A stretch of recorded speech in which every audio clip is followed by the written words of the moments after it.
ಬೈಕಿಗೆ ನಾಯಿಯನ್ನ ಕಟ್ಟಿ ಅಮಾನವೀಯತೆಯಿಂದ ಎಳೆದೊಯ್ದ ಪ್ರಕರಣಕ್ಕೆ ಸಂಬಂಧಿಸಿ ಇಬ್ಬರು ಆರೋಪಿಗಳಲ್ಲಿ ಒಬ್ಬನನ್ನ ಪೊಲೀಸರು ಬಂಧಿಸಿದ್ದಾರೆ. ಕೊಪ್ಪಳ ಜಿಲ್ಲೆಯ ನೀಲಪ್ಪ ಎಂಬಾತನನ್ನ ಸದ್ಯ ಪೊಲೀಸರು ಬಂಧಿಸಿದ್ದು, ಇನ್ನೊಬ್ಬ ಆರೋಪಿಯ ಬಗ್ಗೆ ಮಾಹಿತಿ ಕಲೆ ಹಾಕುತ್ತಿದ್ದಾರೆ.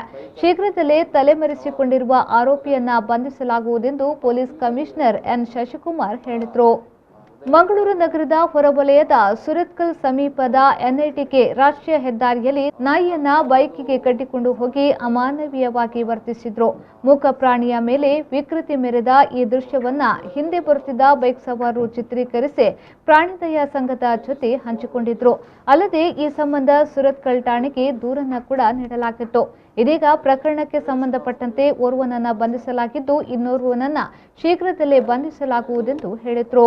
ತಮಗೆಲ್ಲ ಗೊತ್ತಿರಂಗೆ ನಿನ್ನೆ ಒಂದು ಸಾಮಾಜಿಕ ಜಾಲತಾಣಗಳಲ್ಲಿ ಒಂದು ನಾಯಿಯನ್ನು ಒಂದು ಬೈಕಲ್ಲಿದ್ದಂಥ ಇಬ್ಬರು ಸವಾರರು ಒಂದು ಹಗ್ಗದಲ್ಲಿ ಕಟ್ಕೊಂಡ್ಬಿಟ್ಟು ತುಂಬ ಸ್ಪೀಡಾಗಿ ಎಳ್ಕೊಂಡು ಹೋಗ್ತಿರುವಂಥದ್ದು ಭಾಳ ಹೃದಯ ವಿದ್ರಾವಕವಾಗಿತ್ತು.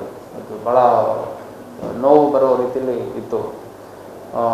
ಆ ಒಂದು ಸಾಮಾಜಿಕ ಜಾಲತಾಣಗಳಲ್ಲಿ ಭಾಳ ಪ್ರಚಾರ ಆಗಿತ್ತು. ಸೊ ನಾವು ಸೂರತ್ಕಲ್ ಪೊಲೀಸ್ ಠಾಣೆಯಲ್ಲಿ IPC 428, 429, ರೆಡ್ ವಿತ್ 34, ಆಮೇಲೆ prevention of cruelty to animals act 1960 ಅದರ ಅಡಿಯಲ್ಲಿ ಈ ಎರಡು ಕಲಂಗಳನ್ನು ಒಳಗೊಂಡಂತೆ ಒಂದು ಪ್ರಕರಣವನ್ನು ದಾಖಲು ಮಾಡ್ಕೊಂಡಿದ್ದೀವಿ. ಆ ಪ್ರಕರಣದಲ್ಲಿ ನೀಲಪ್ಪ ಅನ್ನುವಂಥ ಒಬ್ಬ ಕೊಪ್ಪಳ ಮೂಲದ ವ್ಯಕ್ತಿಯನ್ನು ಈಗಾಗಲೇ ಅರೆಸ್ಟ್ ಮಾಡಿದ್ದೀವಿ ಮತ್ತು ಇನ್ನೊಬ್ಬನ್ನು ಕೂಡ ಆದಷ್ಟು ಬೇಗ ಅರೆಸ್ಟ್ ಮಾಡೋರಿದ್ದೀವಿ. ಈ ಘಟನೆ 15ನೇ ತಾರೀಕು ಇದೇ ತಿಂಗಳು ಸಂಜೆ 8:20 ಸಮಯದಲ್ಲಿ ನಮ್ಮ NITK ಸೂರತ್ಕಲ್ ಏನಿದೆ ಅದರ ಒಂದು ಸರ್ವಿಸ್ ರೋಡಲ್ಲಿ ಈ ಘಟನೆ ನಡೆದಿತ್ತು.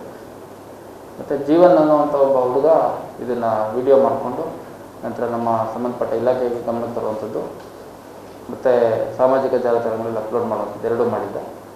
ಸೊ ನಮಗೆ ಸಾಮಾಜಿಕ ಜಾಲತಾಣಗಳು ಬಂದಂಥ ವಿಡಿಯೋ ಫಾರ್ವರ್ಡ್ ಬೇಸಿಸ್ ಮೇಲೆ ನಾವು FIR ಮಾಡಿಕೊಂಡು ಸೋಮವಾರ ಪ್ರಕರಣ ದಾಖಲಿಸ್ಕೊಂಡು ಒಬ್ಬನ ಅರೆಸ್ಟ್ ಮಾಡಿದ್ದೀವಿ, ಇನ್ನೊಬ್ಬನ ಅರೆಸ್ಟ್ ಮಾಡಬೇಕು.